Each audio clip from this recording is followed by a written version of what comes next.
A partir de este momento, el equipo de Semana.com les presenta los hechos más importantes del día.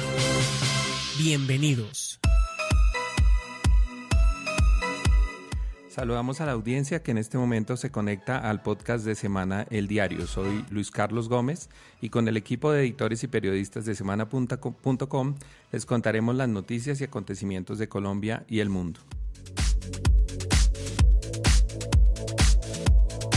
Bienvenidos a los que nos escuchan en directo o en diferido a través de las plataformas Spreaker, Apple Podcast, TuneIn, iVoox y nuestras redes sociales. Hoy es viernes 13 de julio y con la producción de David Gallego les damos la bienvenida a un nuevo episodio de El Diario.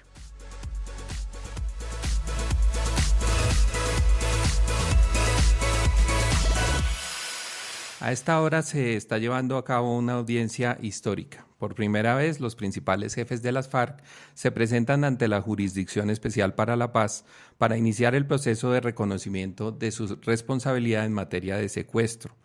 Por más de 8.000 casos, según la Fiscalía, tendrán que responder ante esta jurisdicción los jefes de las FARC, los 31 jefes de las FARC que fueron citados a audiencia, la mayoría de los cuales no se presentaron personalmente, sino que lo hicieron a través de su abogado. Estamos en comunicación con Camila Restrepo, que está en la JEP siguiendo esta diligencia. Camila, ¿en qué va la audiencia? Muy buenas tardes, Luis Carlos, y a todos nuestros oyentes. Pues les cuento que la audiencia comenzó sobre las 3 de la tarde más o menos, apenas hasta hace unos minutos comenzó en forma la diligencia. ¿Por qué? Porque gran parte de la tarde se fue identificando quiénes eran los excombatientes pues que habían participado, que se acercaron hasta la sede de la Jurisdicción Especial de Paz en la 7ª con 63 y quienes habían enviado a su apoderado.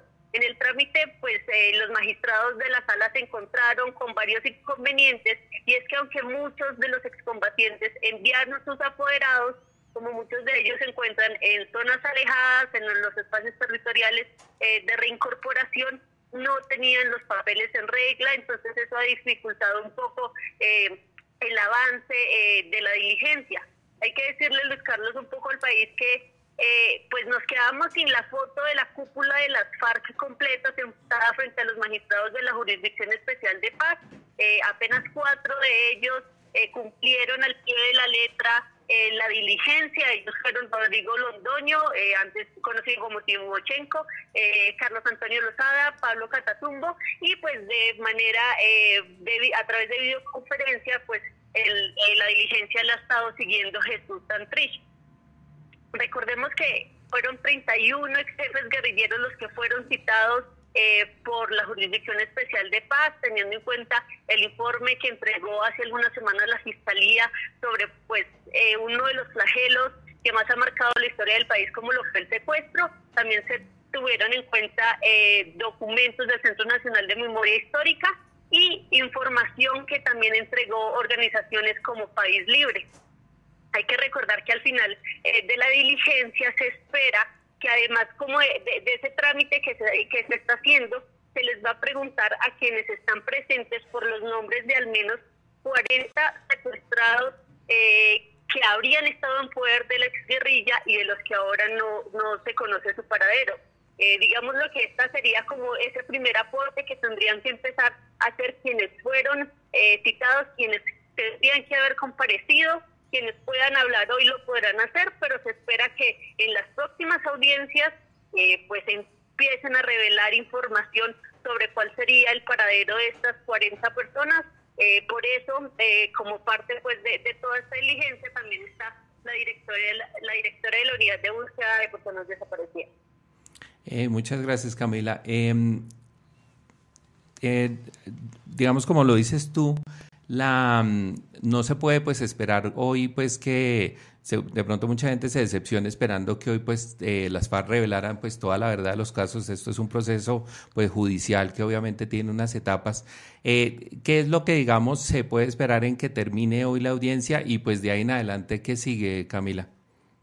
No, como le decía Luis Carlos, más que una audiencia ha sido una diligencia para conocer y ratificar ese compromiso que suscribieron los excombatientes, recordarles cuáles son esos compromisos, recordarles que deben asistir a todas las audiencias, que deben informar la dirección donde viven, que deben notificar cualquier movimiento, y pues de ahora en adelante con lo que nos vamos a encontrar ya van a ser con las citaciones, con las audiencias, ahora sí en forma. Eso ya lo veremos la próxima semana, en las próximas semanas, y es ahí donde ya se empezará a esclarecer un poco el tema de pues el secuestro y cómo fue que operó las FARC con esta práctica.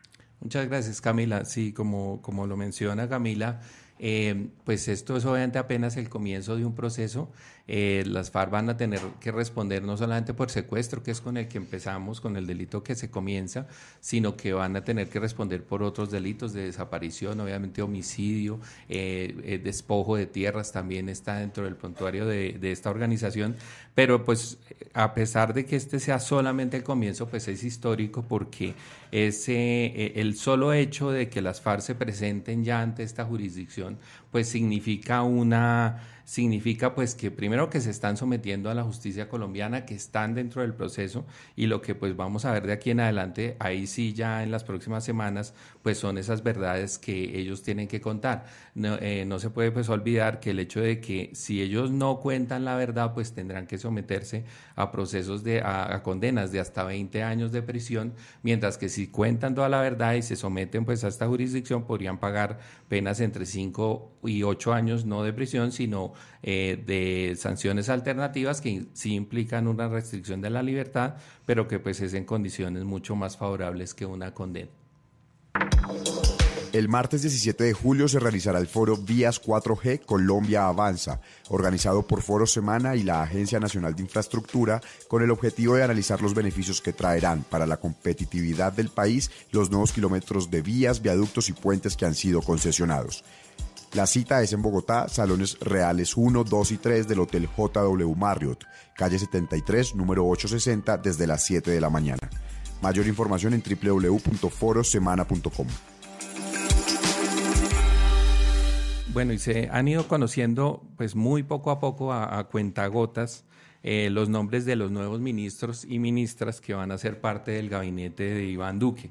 En la mayoría de los casos pues no ha habido sorpresas, pero sí se empieza a notar un poco como esa línea que va a tener el nuevo gobierno. Estamos con Astrid y con Karen, que son periodistas de semana.com, y pues han estado todo el día y pues toda esta semana muy pendientes de este nuevo gabinete. Astrid, ¿qué significado político tienen estos nombres que ya se conocen?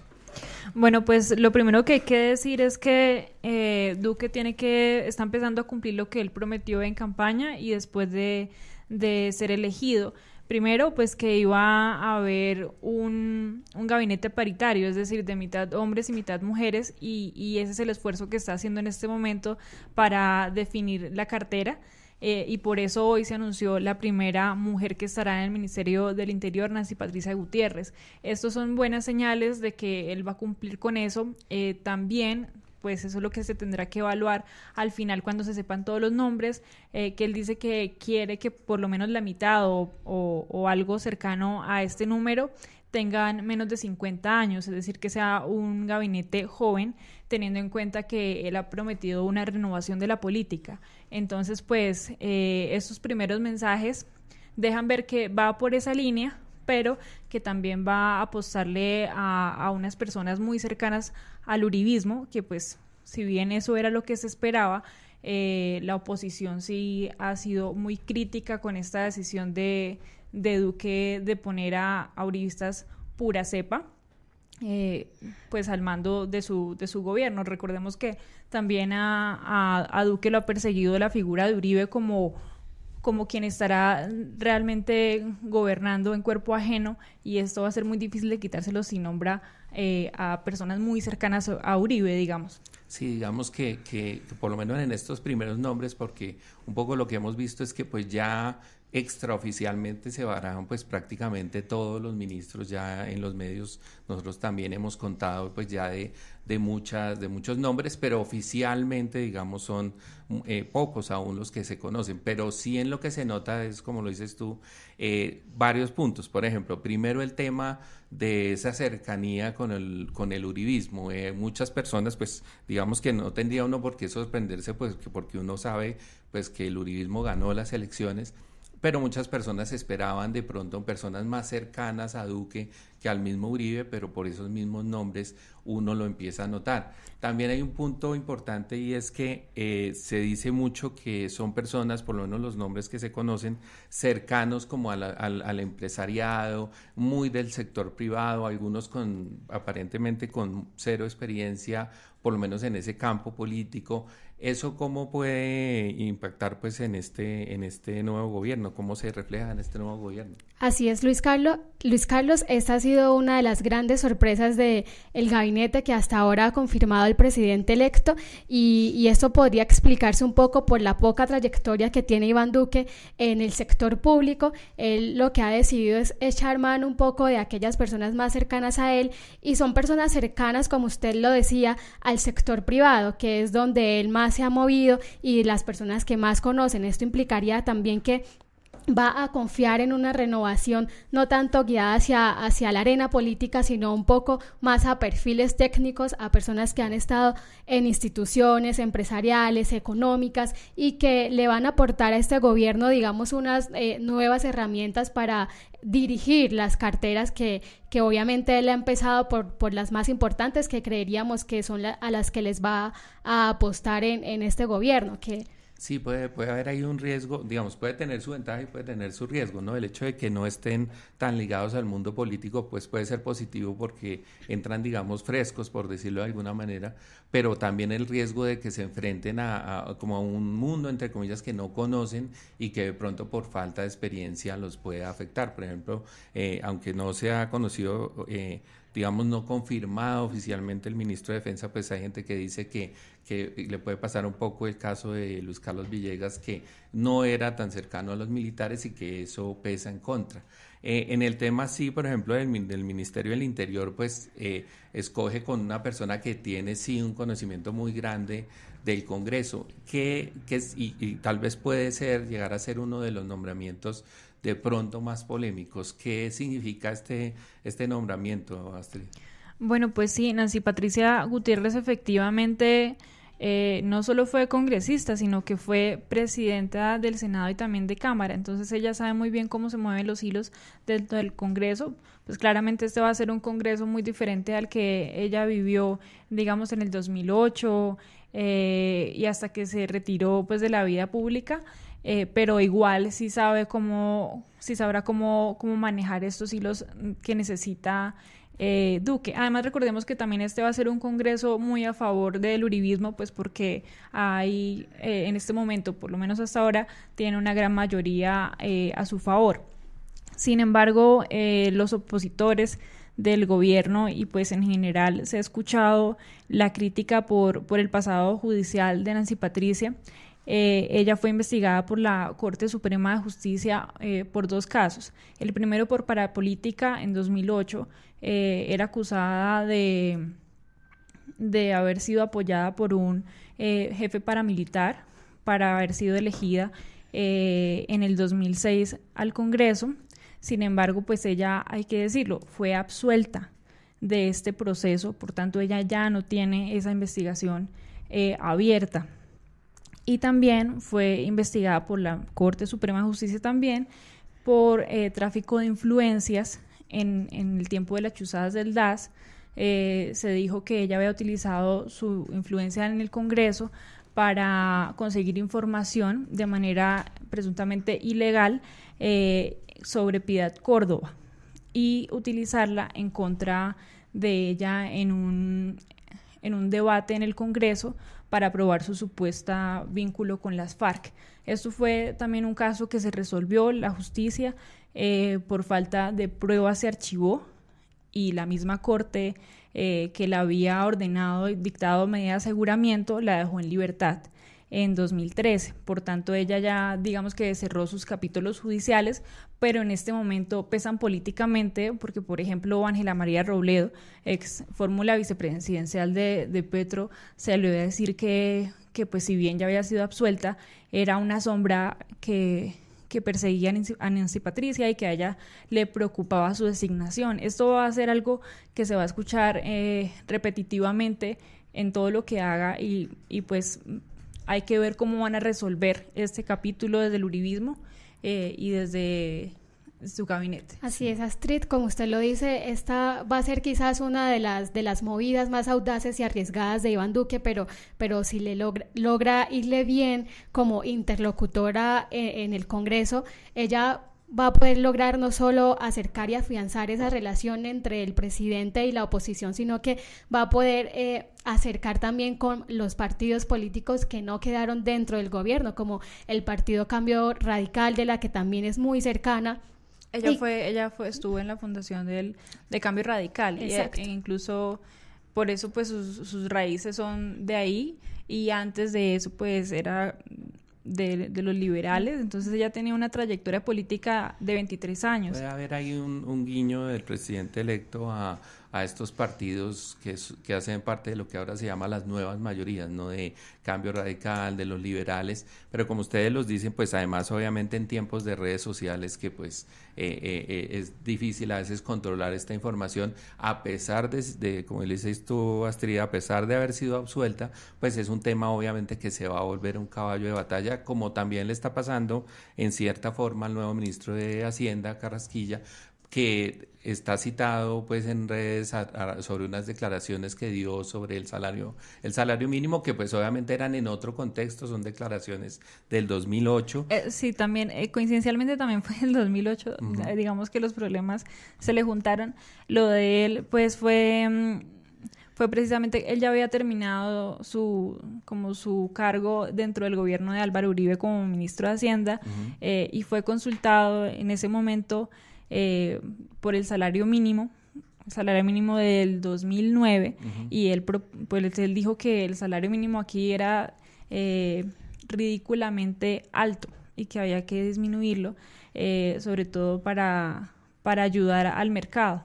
Esto pues también ha sido recordado desde la campaña en redes, y más o menos lo han crucificado por lo que dijo en 2008, cuando el salario mínimo era de 400,000 pesos.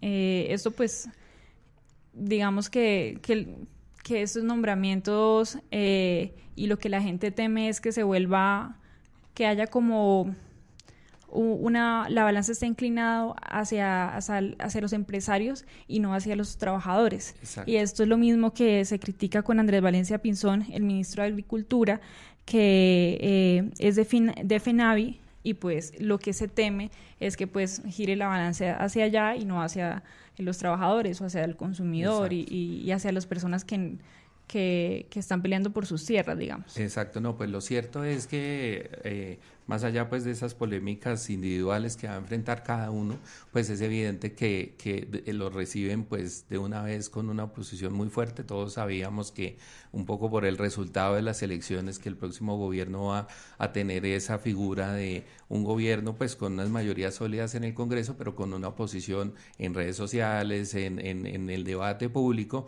pues bastante fuerte. Lo otro pues es que habrá que seguir esperando pues estos nombramientos para ver un poco hasta dónde se cumple esto que prometió Duque de tener ese gabinete paritario, pero también de tener una representación de gente joven que pues hasta el momento, digamos, de los que ha elegido, pues la mayoría no cumple ese requisito. Escucha Semana el Diario en www.semana.com y escríbanos al correo electrónico podcast@semana.com. Bueno, y en medio de tanto movimiento de noticias, empezamos pues un fin de semana muy deportivo en el que nos espera pues bastantes emociones en diferentes deportes. Alfonso Hernández pues es nuestro periodista en este campo. Alfonso, ¿qué nos espera este fin de semana? ¿Qué nos vamos a encontrar pues los que seamos amantes del deporte? Bueno, Luis Carlos, lo primero que vamos a tener va a ser la etapa del Tour de Francia, la etapa 8, este sábado. Es un recorrido plano, yo creo que otra vez se ajusta muy bien a las condiciones de Fernando Gaviria. Vamos a ver, hoy quedó segundo, vamos a ver si hoy se quita esa espinita y gana la etapa.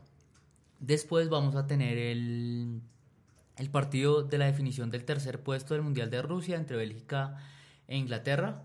Es un partido que de pronto no llama mucho la atención porque ya no hay mucho en juego. Alan Shearer fue noticia estos días porque dijo que ese partido se debería quitar porque la verdad no entrega nada, pero pues los mundiales no se juegan sino cada 4 años y yo creo que en ese partido hay que salir con todo. Y a veces ese partido del tercero y cuarto puesto que nadie le tiene mucha fe, terminan siendo partidos muy buenos, ¿no? Y muy agitados. Y con estos equipos, pues pintaría bastante bien también ese juego, ¿no? Sí, de pronto ya no hay nada que perder, entonces salen a jugar con todas las ganas, de pronto jugadores que no tuvieron tantas oportunidades también lo harán en este partido y eso puede ser como una motivación más para verlo. El domingo va a ser un día bien emocionante en deportes. Primero vamos a tener la etapa 9 del Tour de Francia, que es una etapa que está marcada en el calendario desde que se anunció el recorrido y es la etapa del Pavés, una etapa muy parecida a una París-Roubaix que es la gran clásica del ciclismo y que tiene estos segmentos que son complicados, que son difíciles. La última vez que Chris Froome perdió un Tour en el que participó fue por una etapa de Pavés que se cayó y perdió toda la diferencia. Entonces es una etapa muy incierta que no se sabe qué puede pasar, que el que se queda atrás en algún momento de la carrera puede perder muchos minutos y que también se presta mucho para las caídas que son peligrosas y que pueden terminar afectando a los corredores. Esas etapas generalmente no son buenas para los colombianos, ¿no? Lo máximo que, digamos, podemos esperar es que no pierdan tiempo, pero no es digamos, algo en la que se van a destacar. Sí, pues uno nunca sabe, es bien incierto porque le comentaba la otra vez la etapa que hubo en el Tour de 2016, en esa ocasión nadie tenía fe en Vincenzo Nibali, era como el que iba a terminar afectado y fue el que sacó más ventaja, entonces uno no sabe qué pueda pasar. Los colombianos llevan equipos que tienen buenos corredores en este tipo de pruebas y vamos a ver qué pasa, o sea, es muy incierto. Hicieron varios ejercicios antes de la carrera para preparar esta etapa y vamos a ver, ojalá que salgan al menos como usted dice, que no pierdan tiempo, sino que salgan con lo mismo y ya en la montaña recuperar lo que haga falta. Y pues después el plato de lujo, Francia versus Croacia, la gran final del Mundial de Rusia. Después casi de 30 días acaba el Mundial, acaba con un partido pronóstico reservado, yo creo, aunque yo creo que es un poco favorito Francia. Croacia ha mostrado que tiene argumentos futbolísticos y argumentos técnicos y argumentos también de la garra que entregan los partidos para poder dar la gran sorpresa. Y pues un Francia que tiene una nómina muy joven, pero que puede en este partido definitivo caer o consolidarse y muy emocionante. Vamos a estar muy pendientes toda la mañana el domingo va a ser muy deportiva y también para las personas que no les gusta el fútbol va a estar la presentación de Will Smith y Nicky Jam cantando la canción oficial. Entonces también ese evento de clausura también puede llamar la atención para los que no son tan seguidores del fútbol. Pues sí, esperemos qué sorpresas nos da. Creo que aquí en Colombia pues han salido bastantes hinchas de Croacia, entonces pues vamos a ver qué nos encontramos. Y pues a quienes nos escuchan pues los invitamos a ver en semana.com pues todo el seguimiento que le vamos a hacer a estos eventos deportivos, en especial pues obviamente el Mundial, en el que ya durante este mes pues que lleva ya hemos estado muy pendientes de los jugadores, de lo que ocurre, etcétera. Entonces pues hay mucha información que pueden ustedes consultar. Muchas gracias pues por acompañarnos en esta emisión del podcast. Los esperamos el lunes en una nueva edición de Semana El Diario.